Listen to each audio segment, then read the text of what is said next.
வணக்கம். மதிமுகம் செய்திகள். இன்றைய முக்கிய நிகழ்வுகளை பார்ப்பதற்கு முன்பாக தலைப்பு செய்திகளை பார்க்கலாம்.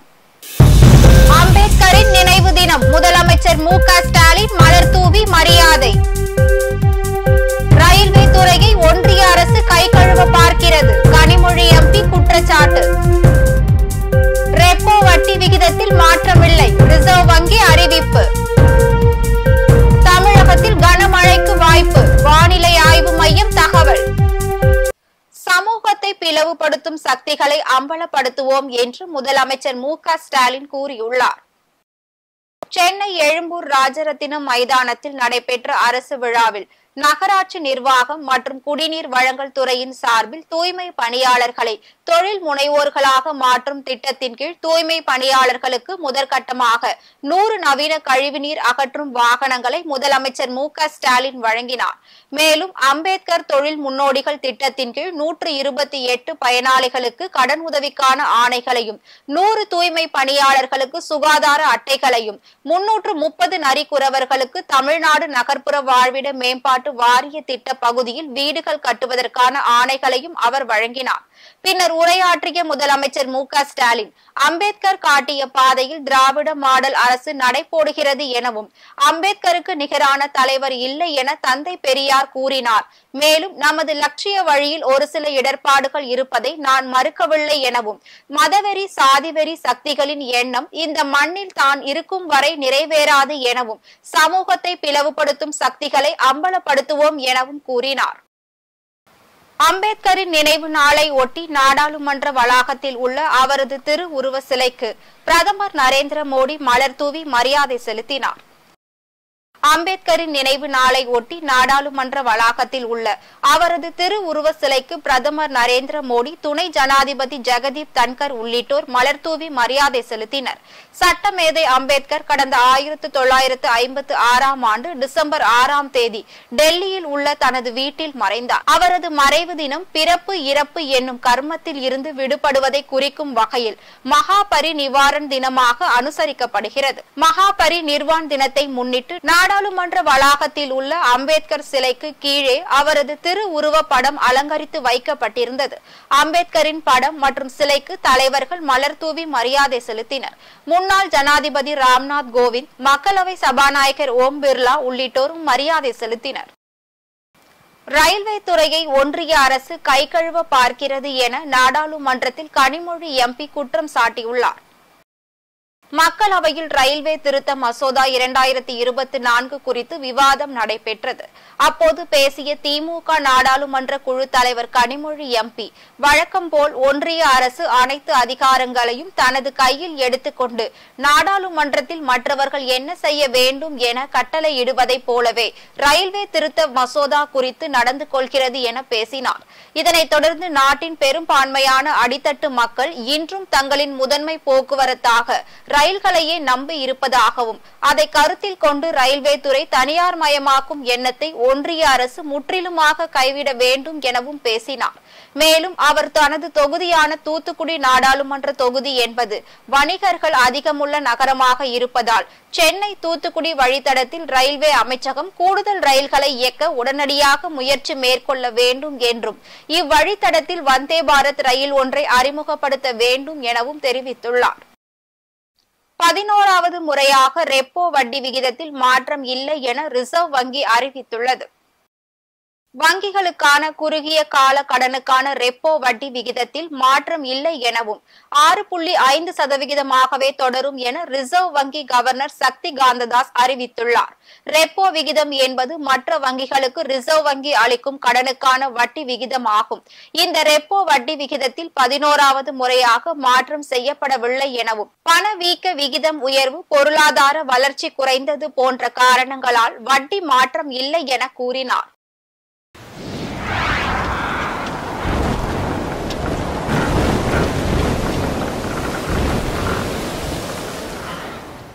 தமிழகத்தில் இன்றும் நாளையும் ஒரு சில இடங்களில் இடி மின்னலுடன் மழை பெய்ய வாய்ப்பு உள்ளதாக வானிலை ஆய்வு மையம் தெரிவித்துள்ளது. தென்கிழக்கு அரபிக்கடல் மற்றும் அதனை ஒட்டிய பகுதிகளில் வளிமண்டல கீழடுக்கு சுழற்சி நிலவுகிறது. இதனால் தமிழகத்தில் ஒரு சில இடங்கள் மற்றும் புதுச்சேரியில் இன்றும் நாளையும் இடி மின்னலுடன் கூடிய மிதமான மழை பெய்ய வாய்ப்புள்ளதாக தெரிவிக்கப்பட்டுள்ளது. அதனைத் தொடர்ந்து சென்னை மற்றும் புறநகர் பகுதிகளில் இன்றும் நாளையும் வானம் ஓரளவு மேகமூட்டத்துடன் காணப்படும் எனவும் ஒரு சில இடங்களில் இடி மின்னலுடன் கூடிய லேசானது அல்லது மிதமான மழை பெய்ய வாய்ப்புள்ளது எனவும் தெரிவிக்கப்பட்டுள்ளது. இதற்கிடையே வங்கக்கடலில் புதிய காற்றழுத்த தாழ்வு பகுதி நாளை அல்லது நாளை மறுதினம் உருவாக வாய்ப்பு இருப்பதாகவும் தற்போது அது சுமத்ரா தீவு அருகே சுழற்சியாக உள்ளதாகவும் வானிலை ஆய்வாளர்கள் தெரிவித்துள்ளனர். அவ்வாறு உருவாகும் காற்றழுத்த தாழ்வு பகுதி தாழ்வு மண்டலமாக வலுப்பெறக்கூடும் என்றும் வருகிற 12 அல்லது 13ஆம் தேதிகளில் சென்னைக்கும் நாகைக்கும் இடையே கரையை கடப்பதற்கான சூழல் அதிகமாக உள்ளது என்றும் தனியார் வானிலை ஆய்வாளர்கள் தெரிவித்துள்ளனர். திருவண்ணாமலையில் மண்சரிவில் சிக்கி பலியான 7 பேரின் குடும்பத்தினருக்கு தமிழ்நாடு அரசின் சார்பில் தலா 5 லட்சம் ரூபாய் நிவாரணத் தொகையை அமைச்சர் ஏவா வேலு வழங்கினார். திருவண்ணாமலையில் பெஞ்சல் புயல் காரணமாக பெய்த கனமழையால் தீபம் ஏற்றும் மலையில் கடந்த 1ஆம் தேதி மண்சரிவு ஏற்பட்டது. இந்நிலையில் திருவண்ணாமலை மண்சரிவில் சிக்கி உயிரிழந்த 7 பேரின் குடும்பத்திற்கும் தலா 5 லட்சம் நிவாரணம் வழங்கப்படும் என முதலமைச்சர் மு.க.ஸ்டாலின் அறிவித்திருந்தார். அதன்படி திருவண்ணாமலை மாவட்ட ஆட்சியர் அலுவலகத்தில் 7 பேரின் குடும்பத்தினருக்கும் தலா 5 லட்சம் நிவாரண உதவித்தொகைக்கான ஆணையை பொதுப்பணித்துறை அமைச்சர் ஏவா வேலு வழங்கினார். மேலும் பாதிக்கப்பட்ட குடும்பத்திற்கு அரசின் சார்பில் தேவையான உதவிகள் வழங்க நடவடிக்கை எடுக்கப்படும் என்றும் அவர் தெரிவித்தார். மாணவர்கள் பகுத்தறிவை கொண்டு தங்கள் வாழ்க்கையை நிர்வகிக்க வேண்டும் என அமைச்சர் அன்பில் மகேஷ் தெரிவித்துள்ளார். டாக்டர் அம்பேத்கர் அவர்களின் நினைவு தினத்தை ஒட்டி பள்ளி கல்வித்துறை அமைச்சர் அன்பில் மகேஷ் அவரது திருவுருவ சிலைக்கு மரியாதை செலுத்தினார். இது குறித்து அவர் தனது எக்ஸ் வலைதள பக்கத்தில் வெளியிட்டுள்ள பதிவில், சமூக நீதி சமத்துவத்தை அரசியலமைப்பு சட்டத்தின் மூலம் உறுதி செய்த புரட்சியாளர் அம்பேத்கரின் நினைவு தினம் இன்று. தன் வாழ்நாள் முழுவதிலும் பிற்போக்கு கொள்கைகளை எதிர்த்து போராடி இந்தியாவின் இறையாண்மைக்கு பாதுகாவலராக விளங்கியதோடு மட்டுமின்றி நாட்டின் கல்வி முறைக்கும் வழிகாட்டியாக திகழ்ந்தவர் அம்பேத்கர் என்றும், அறிவானது மனிதனுடைய வாழ்வின் அடித்தளம், எனவே மாணவர்கள் பகுத்தறிவை கொண்டு தங்கள் வாழ்க்கையை நிர்வகிக்க வேண்டும் என கூறிய கல்வி சிந்தனையாளர் டாக்டர் அம்பேத்கர் அவர்களின் புரட்சிகரமான வாழ்வை பின்பற்றுவோம் என இவ்வாறே அவர் பதிவிட்டுள்ளார். அமைச்சர் சேகர் பாபு சிறப்பான முறையில் கோவில்களுக்கு திருப்பணிகள் செய்து வருகிறார் என்று மதுரை தர்மபுர ஆதீனம் கூறியுள்ளார். மயிலாடுதுறை மாவட்டம் திருக்கடையூரில் தர்மபுர ஆதீனத்திற்கு சொந்தமான அபிராமி அம்மை உடனாகிய அமிர்த கடேஸ்வரர் கோவில் உள்ளது. இந்த கோவிலில் நேற்று வெள்ளி ரத தேர் வெள்ளோட்டம் நடைபெற்றது. இதில் மதுரை ஆதீனம் ஞான சம்பந்த தேசிக பரமாச்சாரியார் கலந்து கொண்டு பேசினார். அப்போது பேசிய அவர், தமிழகத்தில் ஆன்மீகமும் அரசியலும் ஒன்றாக கலந்துவிட்டது. ஆதீனங்களில் பொற்கால அருளாட்சி நடத்தும் தர்மபுர ஆதீனத்திற்கு நான் அடிமை எனவும் 40 ஆண்டுகளுக்கு பிறகு இந்த கோவிலுக்கு வந்துள்ளேன் எனவும், ஆதீனங்களை ஒன்று கூட்டிய பெருமை அமைச்சர் சேகர் பாபுவுக்கு தான் சேரும் என பேசினார். மேலும் சிறப்பான முறையில் கோவில்களுக்கு அமைச்சர் திருப்பணிகள் செய்து வருவதாகவும், ஏழையின் சிரிப்பில் இறைவனை காணலாம் என்று அண்ணா சொன்னதை சேகர் பாபு செய்து காட்டியுள்ளார் என பேசினார். மராட்டிய மாநிலத்திற்கு மகாயுதிக்கு ஒரு வரலாற்று ஆணை கிடைத்துள்ளதாக பிரதமர் மோடி தெரிவித்துள்ளார். மராட்டிய மாநிலத்தின் முதலமைச்சராக தேவேந்திர பட்னாவிஸ் மற்றும் சிவசேனா தலைவர் ஏக்நாத் ஷிண்டே மற்றும் தேசியவாத காங்கிரஸ் தலைவர் அஜித் பவார் ஆகியோர் துணை முதலமைச்சராக மும்பையில் உள்ள ஆசாத் மைதான் பகுதியில் பிரதமர் மோடி முன்னிலையில் நேற்று மாலை பதவியேற்றனர். இதுகுறித்து பிரதமர் மோடி தனது எக்ஸ் தள பதிவில் கூறியிருப்பதாவது, இந்த அணியின் கூட்டு முயற்சியால் மராட்டியத்தில் மகாயுதிக்கு ஒரு வரலாற்று ஆணை கிடைத்துள்ளதாகவும், இந்த குழு முடிந்த உதவிகளை செய்யும் எனவும், மராட்டியத்தின் வளர்ச்சியை மேம்படுத்துவதற்கு மத்தியில் அனைத்து ஆதரவை அளிக்கும் எனவும் அதற்கு தான் உறுதி அளிப்பதாகவும் அவர் பதிவிட்டுள்ளார். திருவண்ணாமலை மகா தீபத்தின் போது பக்தர்கள் மலையேறுவது குறித்தான ஆய்வு கூட்டமானது இன்று மாலை நடைபெறும் என அமைச்சர் சேகர் பாபு தெரிவித்துள்ளார். திருவண்ணாமலையில் மகா தீபத்தின் போது அன்னதானம் வழங்கக்கூடிய பக்தர்கள் ஒருமுறை பயன்படுத்தக்கூடிய பிளாஸ்டிக் பொருட்களை பயன்படுத்த வேண்டாம் எனவும் அதற்கு மாறாக பாக்கு மட்டை, வாழை இலை உள்ளிட்டவற்றை அன்னதானம் வழங்க வேண்டும் என அமைச்சர் சேகர் பாபு அறிவுறுத்தியுள்ளார். சென்னை நுங்கம்பாக்கத்தில் உள்ள இந்து சமய அறநிலையத்துறையின் ஆணையர் அலுவலகத்தில் திருக்கோவில்களுக்கு சொந்தமான நிலங்களை அளவீடு செய்யும் பணிகளை துரிதப்படுத்தும் விதமாக நவீன தொழில்நுட்ப வசதிகளுடன் கூடிய 36 ரோவர் கருவிகளை அமைச்சர் சேகர் பாபு வழங்கினார். பின்னர் செய்தியாளர்களிடம் பேசிய அமைச்சர் சேகர் பாபு, இறை அன்பர்களுக்கு அடிப்படை வசதிகளை பூர்த்தி செய்யவும், திருக்கோவிலுக்கு வரும் பக்தர்களுக்கு தேவையான விருந்து மண்டபங்கள், தங்கும் வசதிகள் உள்ளிட்ட பல்வேறு பணிகள் நடைபெற்று வருவதாகவும் தெரிவித்தார்.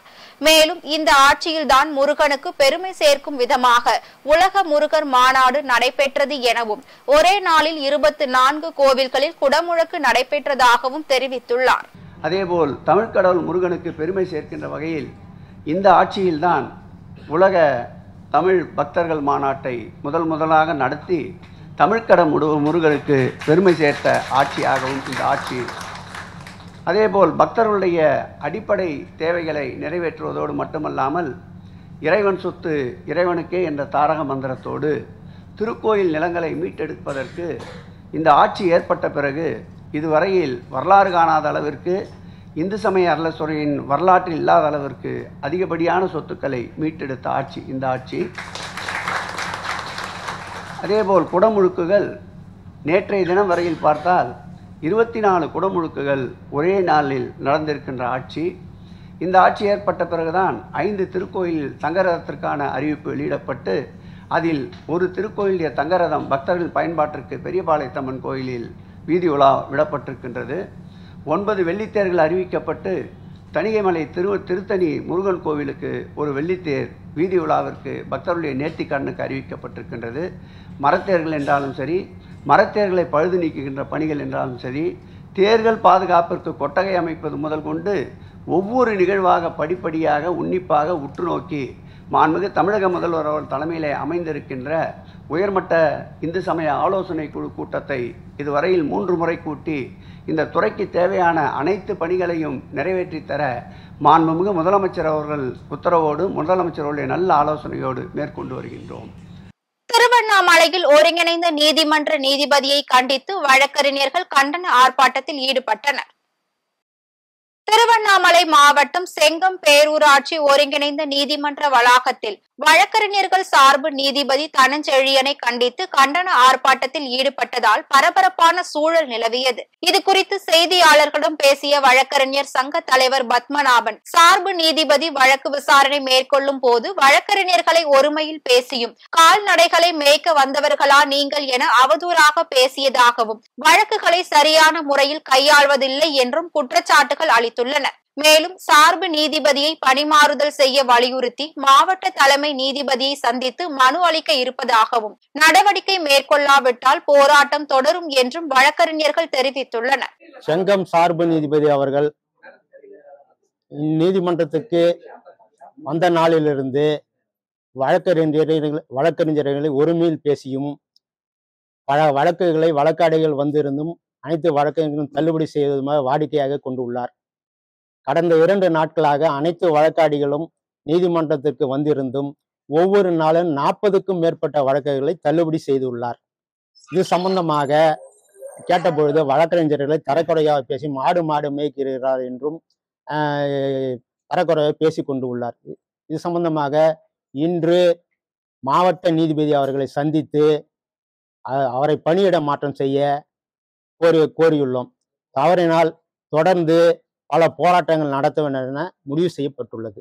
திருக்கடையூர் அபிராமி கோவிலில் வெள்ளி ரதம் வெள்ளோட்டம் துவக்க விழா மற்றும் தேரோட்டம் நடைபெற்றது.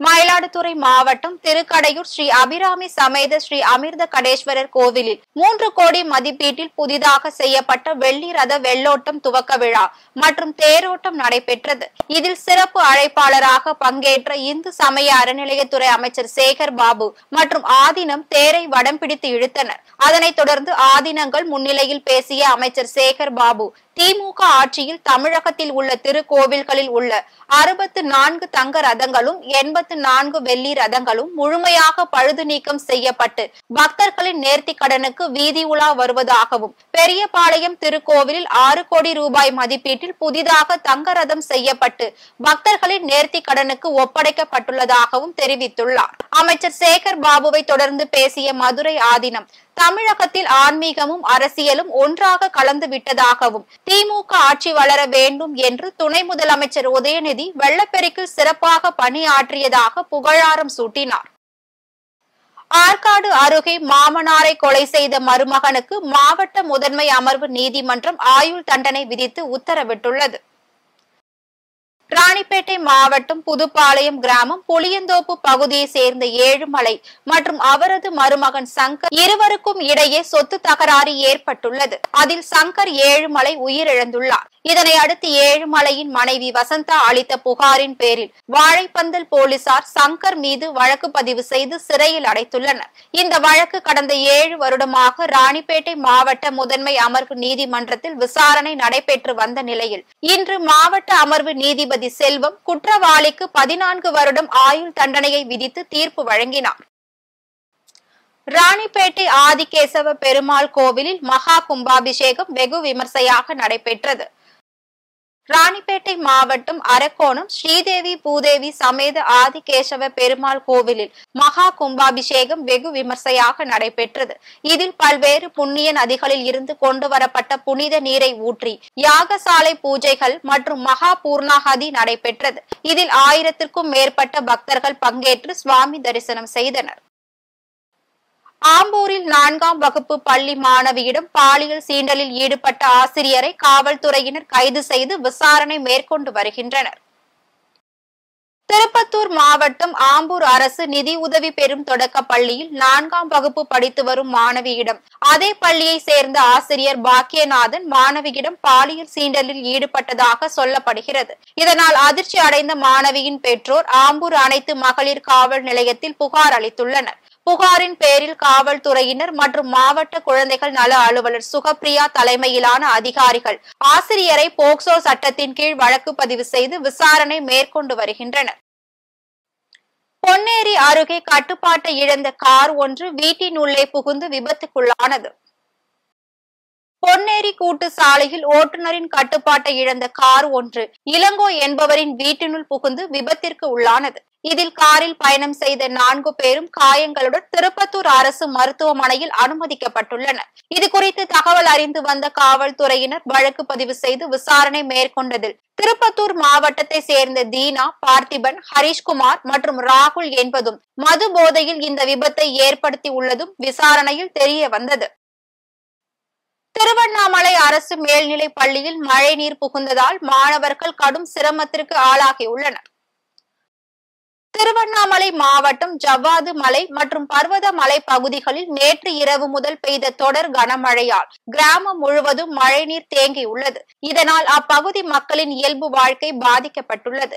இந்நிலையில் அரசு மேல்நிலை பள்ளியின் வளாகத்திற்குள் மழைநீர் தேங்கியதால் மாணவர்கள் மற்றும் ஆசிரியர்கள் கடும் சிரமத்திற்கு ஆளாகியுள்ளனர். மேலும் மாவட்ட நிர்வாகம் போர்க்கால அடிப்படையில் நேரில் சென்று ஆய்வு செய்ய வேண்டும் எனவும் மழைநீரை வெளியேற்ற நடவடிக்கை மேற்கொள்ள வேண்டும் எனவும் கோரிக்கை விடுத்துள்ளனர். திருப்பத்தூர் சேலம் நெடுஞ்சாலையில் குப்பைகள் மற்றும் இறைச்சி கழிவுகளை வீசி செல்லும் மர்ம நபர்கள் மீது நடவடிக்கை எடுக்க கோரி சமூக ஆர்வலர்கள் கோரிக்கை விடுத்துள்ளனர். திருப்பத்தூரில் இருந்து சேலம் செல்லும் நெடுஞ்சாலை ஆதிசக்தி நகர் பகுதியில் இரவு நேரங்களில் மர்ம நபர்கள் தேவையற்ற இறைச்சி கழிவுகள் மற்றும் குப்பை உள்ளிட்டவை கொட்டி செல்வதால் நோய் தொற்று அபாயம் ஏற்பட்டுள்ளதாக அப்பகுதி மக்கள் வேதனை தெரிவித்துள்ளனர். இது குறித்து துறை சார்ந்த அதிகாரிகளுக்கு பலமுறை புகார் மனு அளித்தும் துறை சார்ந்த அதிகாரிகள் எந்த நடவடிக்கையும் மேற்கொள்ளவில்லை என குற்றச்சாட்டுகள் எழுந்துள்ளது. மேலும் இது போன்ற செயலில் ஈடுபடுபவர்கள் மீது நடவடிக்கை மேற்கொண்டு குப்பைகளை உடனே அகற்றித்தர வலியுறுத்தி அப்பகுதி மக்களும் சமூக ஆர்வலர்களும் கோரிக்கை விடுத்துள்ளனர். திருப்பத்தூர் மாவட்டத்தை சந்தன மாநகரம் அப்படின்னு சொல்லுவாங்க. ஆனா இப்போ குப்பை மாநகரமா காட்சியளிக்குது. எங்க பார்த்தாலும் குப்பை தடா இருக்குது. சேலம் தேசிய நெடுஞ்சாலை ஆதிசக்தி நகர்ல தொடர்ந்து சாலை ஓரங்கள்ல குப்பை கழிவுகளையும் மீன் கழிவுகளையும் குப்பைகளையும் எடுத்துட்டு வந்து கொட்டுறாங்க. குறிப்பாக இவங்க கடைக்காரங்க கொட்டுறாங்க அப்படின்னு சொன்னாங்கன்னா நகராட்சி முறையாக அப்புறப்படுத்துறதுன்னா அப்புறப்படுத்துறதே இல்லை. எங்களுடைய துரதிர்ஷ்டம் திருப்பத்தூர் நகராட்சிக்கு எத்தனை ஆணையாளர்கள் வந்தாலும் முறையான நடவடிக்கை எடுக்கிறதில்ல. உடனடியாக இந்த மாதிரியான சாலைகளில் கொட்டப்படுகின்ற கழிவுகளை எல்லாம் குப்பை கழிவுகளை வந்து முறையாக அகற்றணும். நம்ம ஆணையாளருக்கு ஒரு கோரிக்கை வைக்கிறது என்ன அப்படின்னா, தயவு செய்து உங்க ஏசி ரூமை விட்டு வெளியே வாங்க, நகரத்துல என்ன நடக்குது அப்படின்றத வந்து நீங்க வந்து கொஞ்சம் பார்த்து அதுக்கான நடவடிக்கை எடுக்கணும். வேலூர் பேரணாம்பட்டு அருகே இருசக்கர வாகன விபத்தில் ஒருவர் உயிரிழந்துள்ளார். வேலூர் மாவட்டம் பேரணாம்பட்டு ஏரிக்குத்தி கிராமத்தை சேர்ந்த வெங்கடேசன் மற்றும் அவரது உறவினர் கோபி மேல்பட்டி சாலையில் சென்று கொண்டிருந்த போது இருசக்கர வாகனம் மோதி விபத்துக்குள்ளானது. இதில் வெங்கடேசன் சம்பவ இடத்திலேயே உயிரிழந்துள்ளார். அவரது நண்பர் கோபி படுகாயங்களுடன் அரசு மருத்துவமனையில் சேர்க்கப்பட்டுள்ளார். இது குறித்து தகவல் அறிந்து வந்த பேரணாம்பட்டு காவல்துறையினர் சடலத்தை மீட்டு பிரேத பரிசோதனைக்காக அரசு மருத்துவமனைக்கு அனுப்பி வைத்து வழக்கு பதிவும் செய்து விசாரணை மேற்கொண்டு வருகின்றனர். தென்காசியில் 4 வழி சாலை பணிகள் உள்ளிட்ட 4 அம்ச கோரிக்கைகளை நிறைவேற்ற வலியுறுத்தி கடையடைப்பு போராட்டம் நடைபெற்றது. ஆலங்குளத்தில் 4 வழி சாலை பணிகள் மற்றும் மாராந்தையில் சுங்கச்சாவடி அமைக்கும் பணிகள் உள்ளிட்ட 4 அம்ச கோரிக்கைகளை வலியுறுத்தி ஆலங்குளம் வியாபாரிகள் மற்றும் பொதுமக்கள் இணைந்து கடையடைப்பு போராட்டத்தில் ஈடுபட்டனர். மேலும் பழைய பேருந்து நிலையத்தில் மாணவர்கள் பொதுமக்கள் சாலையை கடப்பதற்கு ஏதுவாக சுரங்கப்பாதை அமைத்து தர வேண்டும் என வியாபாரிகள் கோரிக்கை வைத்துள்ளனர். ஆலங்குளத்தில் மருந்து கடைகள் போன்ற அத்தியாவசிய கடைகள் திறக்கப்பட்டுள்ளது. மதுரை திண்டியூரில் செயல்பட்டு வரும் நவீனமான நியாய விலை கடையை IAS அதிகாரி ராதாகிருஷ்ணன் நேரில் சென்று பாராட்டியுள்ளார். அனைத்து நவீன வசதிகள் கொண்ட நியாய விலை கடையை மதுரை வீரபாஞ்சான் திண்டியூர் ஊராட்சி பகுதியில் செயல்பட்டு வருகிறது.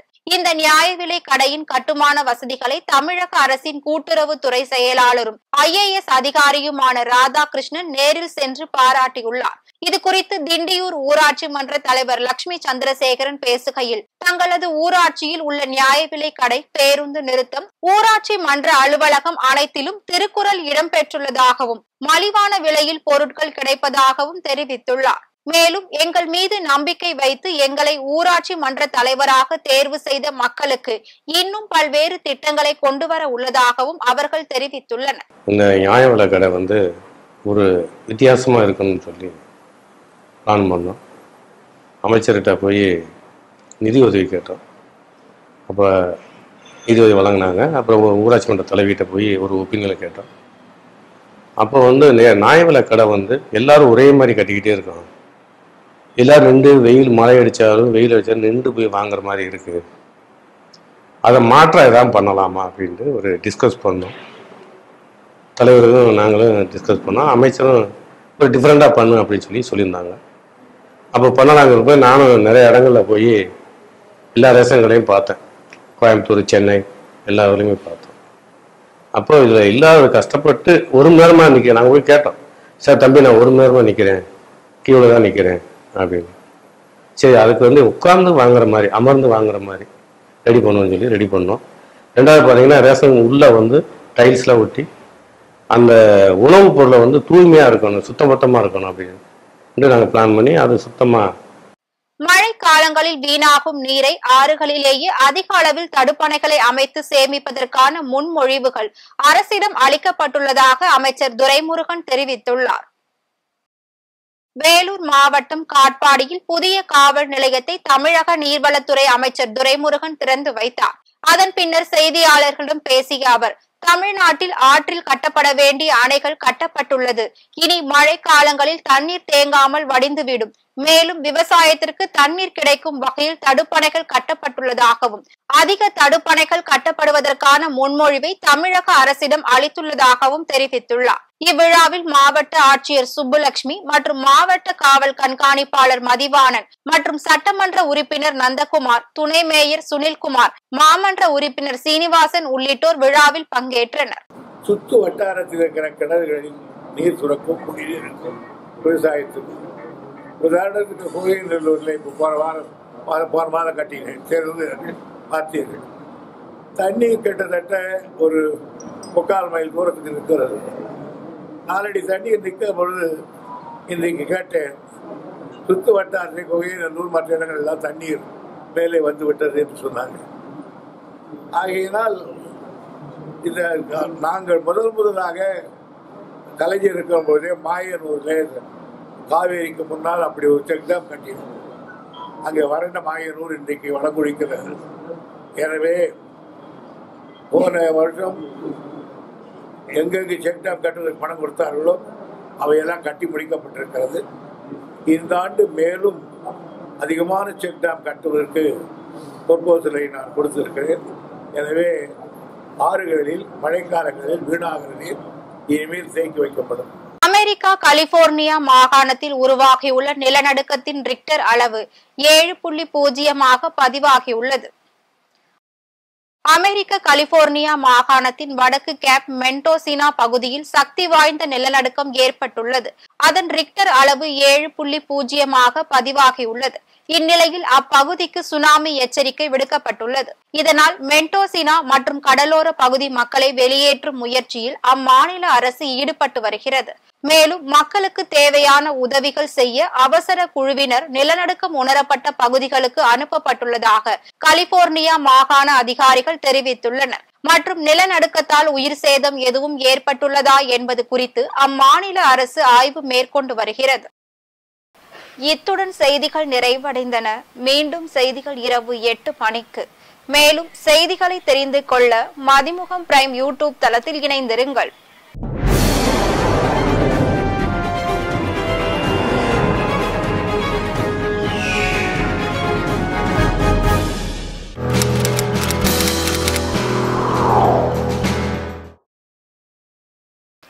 மீண்டும் தலைப்பு செய்திகள். அம்பேத்கரின் நினைவு தினம். முதலமைச்சர் மு.க. ஸ்டாலின் மலர் தூவி மரியாதை.